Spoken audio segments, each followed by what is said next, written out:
এই ব্যক্তি ইমরান সাহায্য করে থাকে।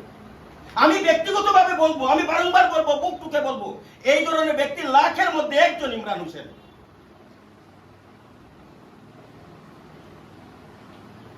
আমি এখানে অনেক মিডিয়ার বাইরে এসেছেন, আমি প্রত্যেকের কাছে আপনাদের মাধ্যমে বলবো, প্রশাসনিক আধিকারিকদেরকে বলবো, অনেক মিডিয়া চ্যানেল এসেছেন, প্রত্যেকে সুন্দরভাবে তুলে ধরেছেন বিষয়টি, কিন্তু আমি দাবি করবো, আমি ব্যক্তিগতভাবে বলবো যে ইমরানকে যেভাবে হত্যা করা হয়েছে এবং তাকে হত্যা করার জন্য এই যে ড্রাইভার নামটা ঠিক আমার জানা নেই, বিজু বলে যে ড্রাইভার, যাকে আর লালন পালন করেছে ইমরান, সেই ড্রাইভার যেখান থেকে সেই পয়জন এনেছে, কি এনেছে জানি না, খাইয়ে তো স্ত্রী আর ভাতের সাথে মিশিয়ে খাইয়ে দিয়েছে, সেখান থেকে যেখান থেকে সে এনেছে, কে তাকে দিয়েছে এটারও তদন্ত হয়েছে।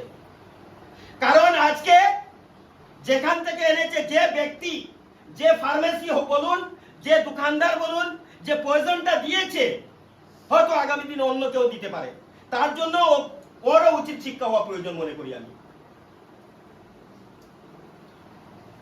আচ্ছা দাদা, একটা কথা আপনারে আমরা প্রশ্ন করি যে কোনো, এটা তো তখন আইনি মারফতে যাইব জিনিসটা, তো যাতে আমরা একটা দাবি আর কি, জনগণের আজকে আমরা এখানে লাইভ করছি বা প্রচুর মানুষের কাছে আমরা লাইভও, আমরা প্রচুর ভিউয়ার্সের কমেন্ট আইছে যে যাতে কোনো এই কেসও কোনো অ্যাডভোকেট মানে না, এটা আমার শেষ বক্তব্য। আচ্ছা, আপনি বলেছেন, আর আমি এই লাইভের মাধ্যমে প্রত্যেক মিডিয়াদের সামনে আমি একটাই কথা বলবো, মানবতা আছে বলে ইমরান ওর স্ত্রীকে এই চুড়েলকে নিয়ে এসেছিল 2 বাচ্চার জন্য। আর যদি এই পৃথিবীতে মানবতা এখনো থাকে, তাহলে আমি প্রত্যেক অ্যাডভোকেট অর্থাৎ উকিলদেরকে বলবো, আপনাদের হৃদয়ে হাত রাখবেন এবং আপনারা কাজ করবেন, ওদের জন্য যাতে কেউ উকালতি করতে না আসে, প্রত্যেকের কাছে বিনম্রভাবে অনুরোধ।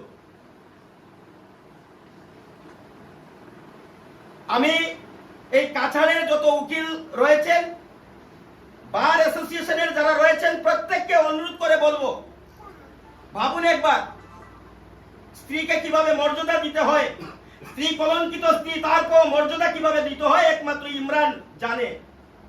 তার জন্য বারংবার বলছি, লাখের মধ্যে একজন হচ্ছে ইমরান। আর এই ইমরানের পাশে হাজার হাজার লোক দাঁড়িয়ে আছে, প্রত্যেক যারা অ্যাডভোকেট রয়েছেন তাদেরকে দাঁড়ানো উচিত বলে আমি মনে করি। এবং যেখান থেকে সে পয়জন আনা হয়েছে, কে বা কারা দিয়েছে, তাকেও আইনের আওতায় আনতে হবে। এবং এই ইমরানের যে স্ত্রী এবং ড্রাইভার যে বিজু রয়েছে এবং তার সাথে যারা জড়িত আছে, যারা এই বিষয় নিয়ে চর্চা করেছে, একটা ষড়যন্ত্র করেছে, প্রত্যেক ষড়যন্ত্রকারীকে আর কঠোর থেকে কঠোর শাস্তি দিতে হবে।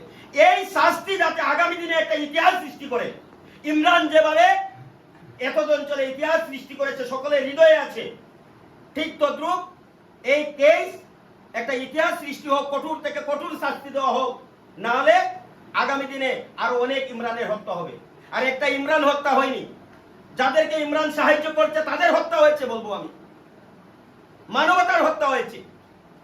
আমাকে একজন বলছিল আজকে সকালে, কথা প্রসঙ্গে বলছে, দাদা আমার তো একটু বউয়ের সাথে ঝগড়া আছে, তখন আমারও তো ডর লাগে, একদম বাস্তব কথা দাদা, আমি দুঃখে খুঁজার, আমার যখন কইছে যে আমার বললো যে একটু টুকটাক ঝগড়া আছে, তো দাদা আমার ডর লাগে। তা আমি এই লাইভের মাধ্যমে বলবো, আমি নারী জাতিকে কলঙ্কিত করব না, একটা কলঙ্কিত ছিল বলে সমস্ত নারী জাতিকে কলঙ্কিত করব না। প্রত্যেক নারীরা এই বিচারটা করবেন, প্রত্যেক নারীরা বিচার করবেন।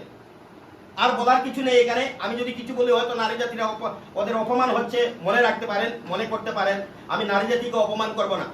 আজকে যে ইমরানের মা রয়েছেন, আমি এও শুনতে পেরেছি ইমরানের রুমে ঢুকতে দেওয়া হচ্ছিল না এই চুড়েলের জন্য, শুনেছি আমি লাইভের মাধ্যমে, রাজীবদা লাইভ করেছিল, বাস্তব উপস্থাপনা খুব সুন্দরভাবে আর ভিডিওগুলো তুলে ধরেছে, আরো অনেকে এসেছেন, প্রত্যেকজনে পজিটিভলি আর বিষয়গুলো তুলে ধরেছেন। যাই হোক, এই লাইভের শেষ লগ্নে আমি একটাই কথা বলবো, আমি দুঃখে এসেছি, আজকে আসতে একটু দেরি হয়েছে, আর আমার সেই শক্তি নেই যে ইমরান তার পুনরায় বডিটা দেখার, আমার সেই শক্তি নেই। আমি ভাবছি মার কাছে একটু আসবো, বসবো, মাকে সান্ত্বনা দেব, আর আমরা বলবো ইমরান একা নয়, আমরা সবাই ইমরান সেই কথাটা ভাববেন। আর আপনাকে এই দুইটা বাচ্চাকে আপনাকেই বড় করতে হবে। এখানে ইমরানের গুণের বিরাট ভূমিকা রয়েছে, আমি শুনতে পেরেছি। এবং এই যে ইমরানের ছোট ভাই এবং ওদের যে বন্ধু যারা রয়েছে, বিশেষ করে রাহুল থেকে শুরু করে আরো কয়েকজন রয়েছে যারা এই কালপিটদেরকে ধরতে সাহায্য করেছে, তাদের প্রত্যেককে আমি ধন্যবাদ জানাইবো। এবং বন্ধু হয়ে বন্ধুত্ব কি জিনিস সেটা আজকে বুঝিয়ে দিয়েছেন সমাজে। অনেকে মনে করে আজকালকের বন্ধুত্ব ঠিক নয়, কিন্তু আজকালকের বন্ধু এরকমই আছে যে বন্ধুর জন্য অনেক কিছু করতে পারে। তার জ্বলন্ত উদাহরণ ইমরানের যারা বন্ধু ছিল তারা করে দিয়েছে, দেখিয়ে দিয়েছে। যাই হোক, পুনরায় আমি বলবো, যারা ষড়যন্ত্রকারী আছে, যারা ষড়যন্ত্রে লিপ্ত ছিল এবং যারা দোষী আছে, ষড়যন্ত্রকারী সেও দোষী, এবং যাদেরকে দোষী বলেছি, যারা হত্যা করেছে, প্রত্যেককে কঠোর থেকে কঠোর শাস্তি দেওয়া উচিত। এখানে বিশাল মিছিল হয়েছে, প্রত্যেকের দাবি ফাঁসি। আমি মনে করি প্রশাসন চাইলে অনেক কিছু করতে পারে। ভাবুন একবার, এই সমাজে যাদেরকে সাহায্য করেছে তাদের কি অবস্থা আজকের দিনে। তাই প্রত্যেক সমাজের তরফ থেকে আমি বলবো, ওদেরকে ফাঁসির চেয়েও আরো কঠোর শাস্তি দেওয়া উচিত। আমার মনে হয় প্রশাসনের এনকাউন্টার করা উচিত, লাইনে দাঁড় করিয়ে এনকাউন্টার করা উচিত আমি মনে করি। এবং যারা উকিল রয়েছেন, আমি পুনরায় আপনাদের কাছে বিনম্রভাবে এই লাইভের মাধ্যমে, আমার লাইভের মাধ্যমে এবং আমার ভাইরা যারা লাইভ করছেন, ভিডিও করছেন, প্রত্যেকের মাধ্যমে আমি বলবো, এই ভিডিওর মাধ্যমে, লাইভের মাধ্যমে বলবো, আপনারা ওইসব কালপিটদের হয়ে কখনো ওকালতি করতে যাবেন না। এটা আমাদের বিনম্র অনুরোধ। না হলে মানবতা এই পৃথিবীতে নেই, আমরা মেনে নেব। বিশ্বাস শেষ হয়ে গেছে, আপনারা একটু বিশ্বাস আমাদেরকে দেবেন। উকিল যারা আছেন, আমরা মনে করি ইমরান রে মৃত্যু হয়নি, ইমরান এখন আমাদের মধ্যে আছে। সেই ভাবনা নিয়ে, সেই চিন্তা নিয়ে আমরা যাব। এবং ইমরানের মা, ওনাকে যাতে আর ভগবান যাতে দীর্ঘায়ু দেন। এবং এই যে ছোট ছোট বাচ্চারা আজকে অবুঝ, ওদের বাবা কোথায় বুঝতে পারছে না। ভাবুন একবার, এই ছোট বাচ্চা, ওর বাবা কোথায়, বাবা কি করছে সেটা ভাবতে পারছে না। তার জন্য এই বাচ্চাদের জন্য সবাই ঐক্যবদ্ধ হয়ে কাজ করতে হবে এবং এই সব কালপিটদেরকে কঠোর থেকে কঠোর শাস্তি দিতে হবে, আমি এটা মনে করি। আছি। ধন্যবাদ আপনার এই কথাগুলো ভালো লাগে।